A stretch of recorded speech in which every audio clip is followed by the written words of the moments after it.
Since becoming a black belt in September 2020, I've developed and matured physically, mentally, and spiritually more than I ever did when I was training for my first degree. Last year, I started helping in some of the junior classes, which was something that I had never done before.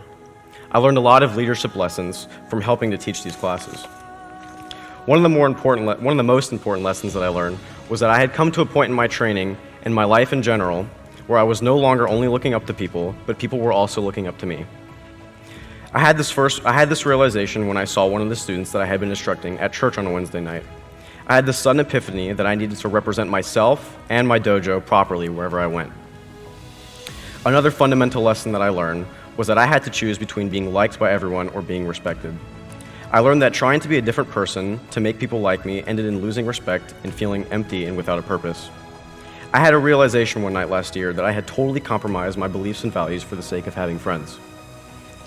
That was when I knew that I had to be comfortable with who I truly was and not just act like some amalgamation of what other people wanted me to be.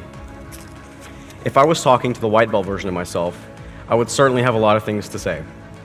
Lots of warnings to give, probably a list of people to avoid. But most importantly, I would tell him to be patient and trust the process, as a musician, as a martial artist, and as a leader. I would tell him that good things come to not only those who wait, but those who are persistent and never give up.